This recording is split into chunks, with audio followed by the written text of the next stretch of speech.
Homeostasis is basically the maintenance of a constant internal environment. And we started off with understanding the first part of it, which was um, osmoregulation. And we said that there's a certain blood volume or blood pressure that has to be maintained. If there is a lot of fluid content, then it would disrupt the blood pressure and the blood volume. So we need to ensure that हमारा जो body में fluid content है that is within narrow ranges. Another reason apart from the blood pressure and blood volume reason is that all of our body is made up of cells और सारे cells के अंदर होता है cytoplasm. फिर हमारे blood plasma में बहुत ज्यादा वाटर कंटेंट हो जाता है. अगर एक तो से ब्लड प्रेशर तो बढ़ेगा ही बढ़ेगा, but if there is a lot of water in our blood plasma, so let's say ये हमारे सेल्स हैं और ब्लड से ही हमारे पास टिश्यू फ्लूइड बन रहा है. And if there is a lot of water content in the tissue fluid, तो टिश्यू फ्लूइड का जो वाटर पोटेंशियल है वो ज्यादा हो जाएगा. And then the water would move lot inside the cells via osmosis. And animal cells की अगर हम बात करें, मेमेलियन सेल्स की अगर हम बात करें, so the mammalian cells do not have a cell wall which would protect them from osmotic lysis. So अगर हमारे पास water potential बहुत ज़्यादा हो जाएगा हमारे टिश्यू फ्लूइड का या ब्लड प्लाज्मा का, so our cells can burst because of osmotic lysis. Similarly, अगर हम बहुत कम पानी पी रहे हैं और हमारा उसकी वजह से बहुत कम हो जाए water potential, so cells से water leak out करना शुरू हो जाएगा via osmosis and cells would start to shrink. So the two reasons for osmoregulation are the maintenance of blood volume / blood pressure and also to ensure that our cells aren't losing or gaining a lot of water from their surrounding tissue fluid. अच्छा जी, फिर हमने बात करी थी excretion के बारे में and we said that excretion is basically the removal of toxic and or unnecessary substances from our body. And we said that two of the main excretory products that we have are carbon dioxide and urea. Carbon dioxide obviously respiration की वजह से बन रही होती है और हम उसको breathe out करके remove कर देते हैं via the lungs. When we talk about urea, we first talked about that urea आता कहाँ से है. So we said that deamination takes place of excess amino acids inside the liver, जिसकी वजह से जो हमारे amino acids का amine group है वो separate हो जाता है और वो ammonia बन जाती है, which is absolutely toxic for us and it immediately needs to be converted into something which is less toxic, which is less harmful. So the ammonia reacts with carbon dioxide to form urea and water. Urea is a waste product, इसी को हम nitrogenous waste बुला रहे होते हैं, but it is not very toxic. तो इतना नुकसान ये बॉडी को नहीं दे रही होती, इसको हम आहिस्ते से रिमूव कर देते हैं. नाउ हमारी जो लिवर में ये यूरिया बनता है, it goes to the heart via the hepatic vein. And जब हार्ट ऑक्सीजनेटेड ब्लड पंप कर रही होती है टू द किडनी, तो उस ऑक्सीजनेटेड ब्लड में हमारे पास वो ब्लड होता है which is rich in urea. Now the kidney acts as a filter.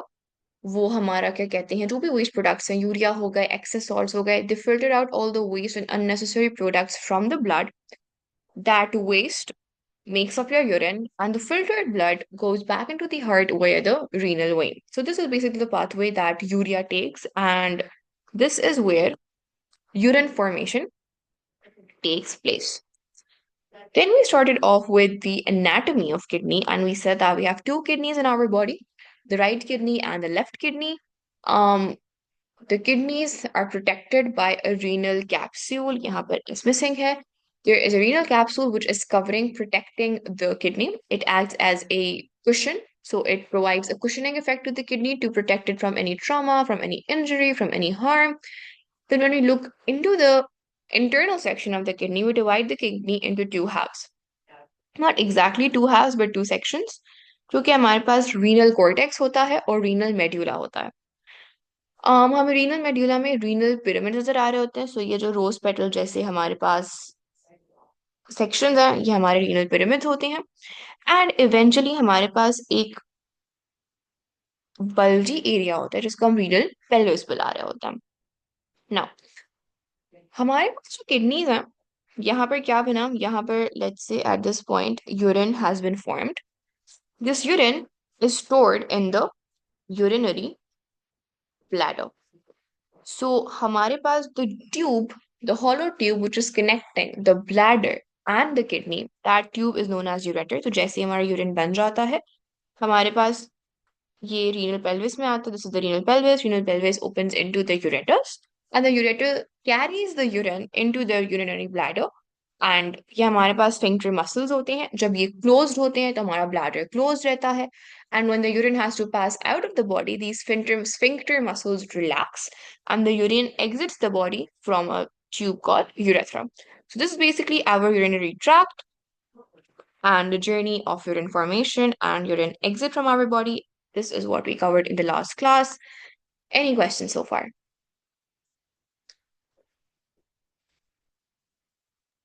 वैसे आपने जो टर्म ट्रॉमा यूज की है, what is Hmm. This exactly used for? Because अभी जैसे I went to the doctor and he said that he asked me the same thing. He was like, any, like, did you fall down, or was it like a, like any trauma or anything? So what is that term exactly Okay, so meant for? basically there are two forms of traumas. एक आपका physical trauma होता है, एक आपका psychological trauma होता है. जब हम anatomy के point of view से या medicine के point of view से trauma की बात कर रहे होते हैं, so it's basically ट्रॉमा होता है कि आपको कोई इतनी जोर से चोट लगी जिसकी वजह से आपका कोई इंटरनल चीज डैमेज हो गई. So trauma is basically damage.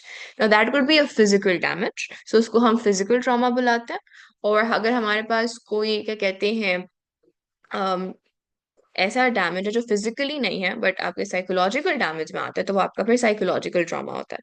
So trauma is any damage that has occurred internally to your body. So that's what trauma is. Interesting. अच्छा जी. ना, अब हमारे पास इन सारी किडनीज में होती हैं nephrons. Now what is a nephron? Nephron is basically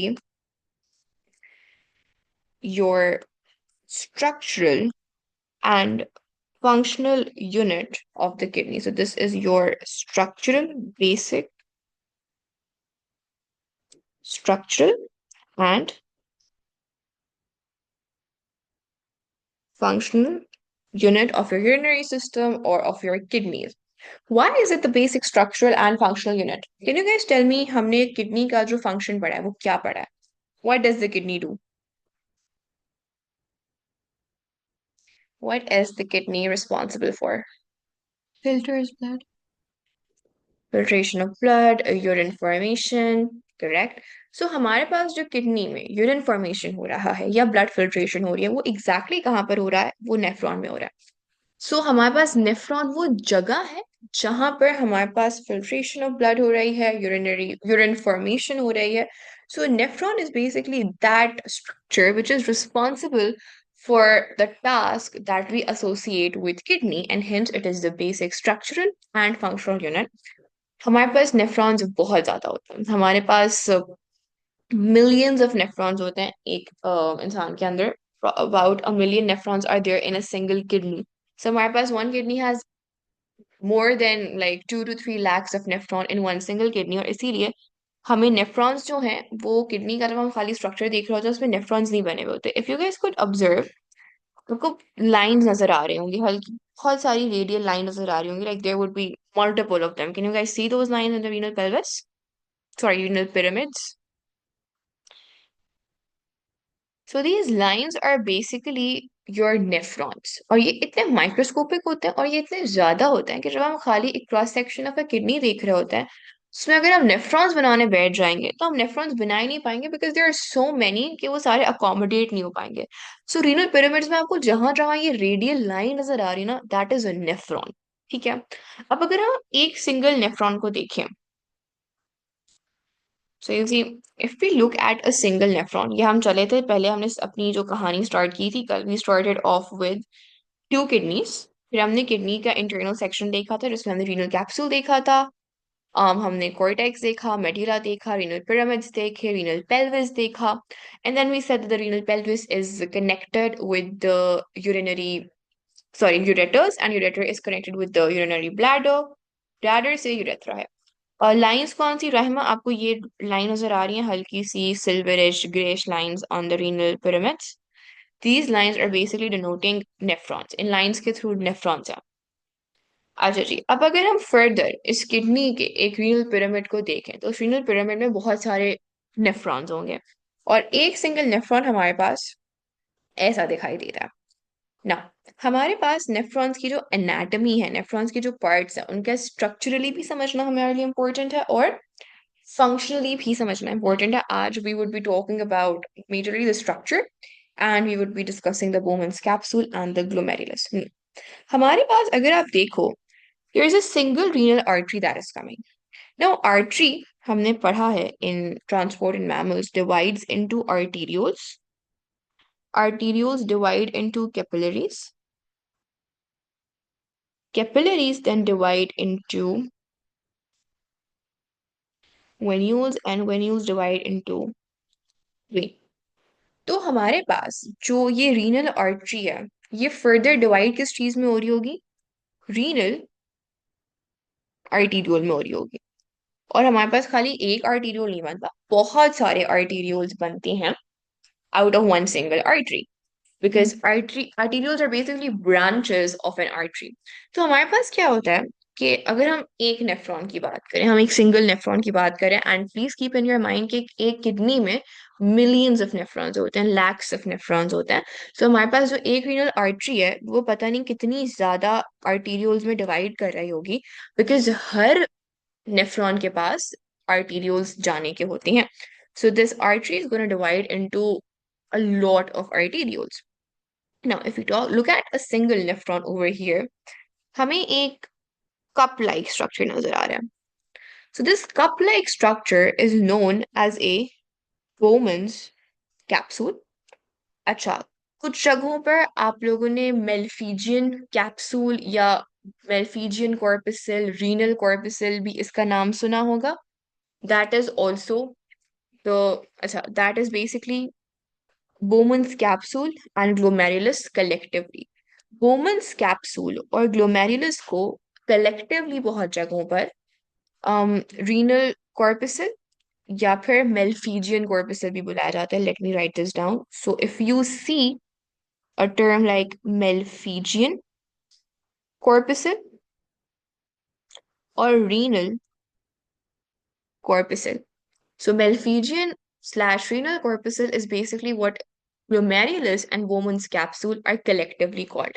And the question is, what is glomerulus? What is afferent arteriole? What is efferent arteriole? अच्छा जी usually renal corpuscle बुलाते हैं इसको, बट कुछ जगहों पे मेल्फिजियन कॉर्पसल भी होता है.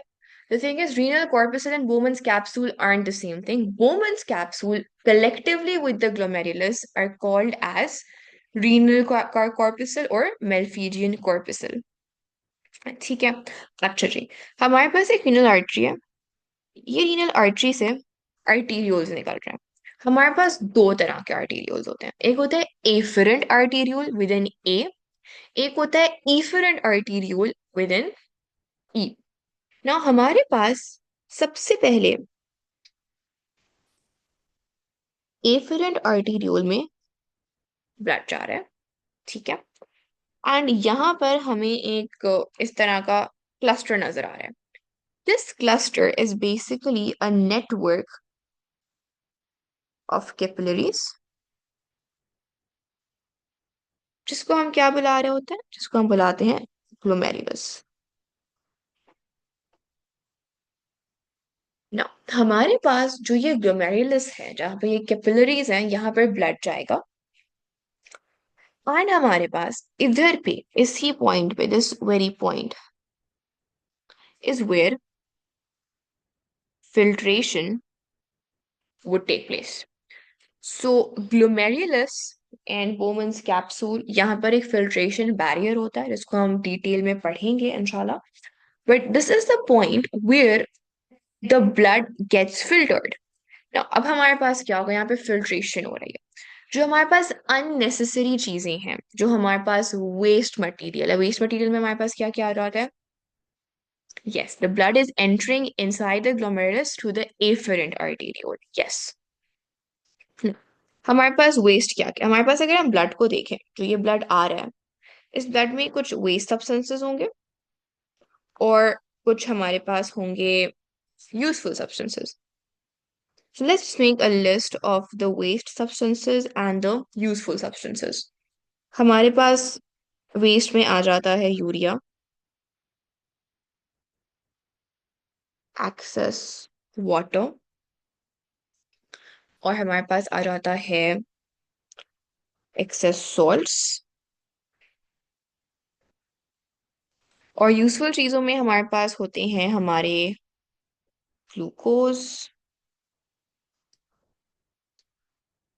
Useful amino acids, useful water and salts, and हमारे पास सेल्स होते हैं। ठीक है। नाउ हमारे पास basically at this point in the glomerulus, जहाँ पे हमारा फिल्ट्रेशन बैरियर होगा, जो स्मॉल पार्टिकल्स हैं, those small particles would get filtered and they would enter into this tube. This tube is known as the proximal convoluted tubule. For your syllabus, आप इसको खाली PCT भी बुला सकते हो। Now, हमारे पास यहाँ पर वाटर होगा एंड हमारे पास glucose, amino acids and salts होंगे। Now, the question is, we do not have to lose the useful glucose and the useful amino acids. अच्छा, बाकी जो हमारे पास सेल्स हैं, जो हमारे पास ब्लड कंटेंट है, जो चीजें फिल्टर आउट नहीं हुई हैं, वो चीजें वापस चली जाएंगी हमारे इफरेंट आर्टीरियोल में, और वो ब्लड का जो भी वैस्कुलर सिस्टम है, जो भी यहाँ पर आर्टीरियोल्स हैं, उसमें वापस ये ब्लड चला जाएगा। जो फिल्टर्ड चीजें होंगी, the filtered stuff, the filtrate actually, the filtered blood gets into the efferent arteriole, and the things that were removed from this blood, these things would enter the PCT.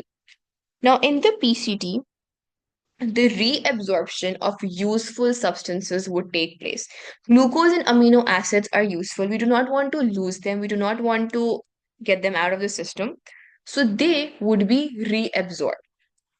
फिर हमारे पास ये पूरा जो हमारा रेस्ट ऑफ द सिस्टम है, वो loop of Henley में जाएगा। लूप ऑफ हेनले में भी कुछ रीअब्जॉर्प्शंस होंगी। लूप ऑफ हेनले से फिर हमारे पास अगेन आप लोगों को एक कॉइल ट्यूबुलर सिस्टम नजर आ रहा होगा, which is your distal tubule. यहाँ पर भी थोड़ी बहुत रीअब्जॉर्प्शन होगी and eventually this is your collecting duct. Whatever enters the collecting duct is your urine। इन सारे ट्यूब्यूलर सेगमेंट से होता हुआ PCT, loop of Henle, DCT, इन सब से जो भी हमारा फ्लूइड गुजरता हुआ गया है और जितनी भी रिएब्जॉर्प्शन हुई है, इवेंचुअली जो हमारे पास एंड प्रोडक्ट होगा उसको हम यूरिन बुलाते हैं, and that urine from the collecting duct enters the renal pelvis, and from the renal pelvis it enters the ureters. Is this overview clear? Any questions about this?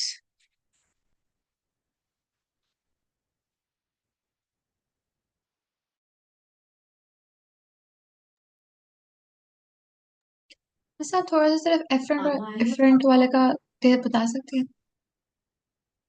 Okay, हम efferent और efferent अभी discuss करेंगे जब हम बात कर रहे होंगे अल्ट्रा फिल्ट्रेशन की, तो उसमें आई डिस्कस दैट। ठीक है, okay. Perfect. So this is like another diagram that you can, अच्छा यहाँ पर हम देख ओवर हियर। सो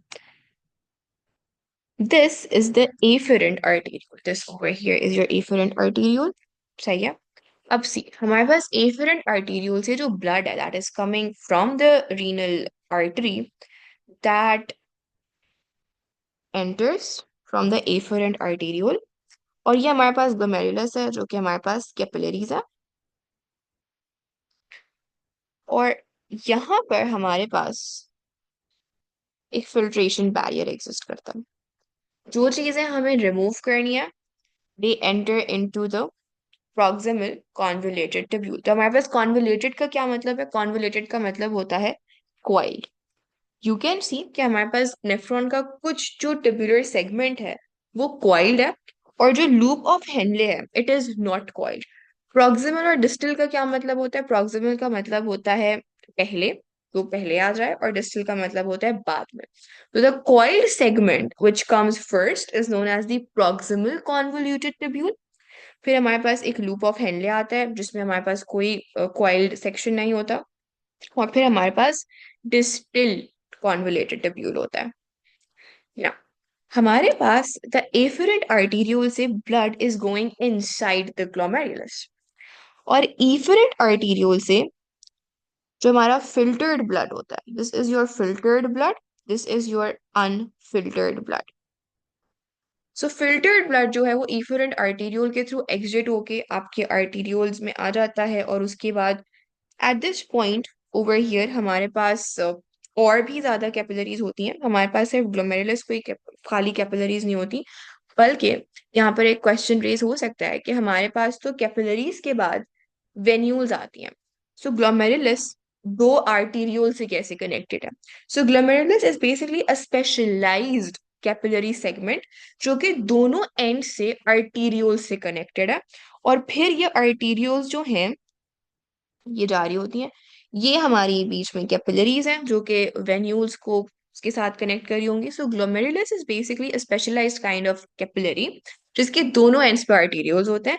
और जो ये इफरेंट आर्टीरियोल है ये फर्दर हमारे पास एक नेटवर्क ऑफ कैपिलरीज में ओपन होता है। वो नेटवर्क ऑफ कैपिलरीज ओपन होती है वेन्यूल्स में, या आपके वेन्यूल्स हैं, और फिर वो वेन्यूल्स आपस में सारे कनेक्ट होके रीनल वेन बना लेता है। फिर ये भी वेन्यूल ही होता है, और फिर ये आगे जाके एक बड़ी सी रीनल वेन से connect हो जाता है। Is this clear? Any questions about this so far?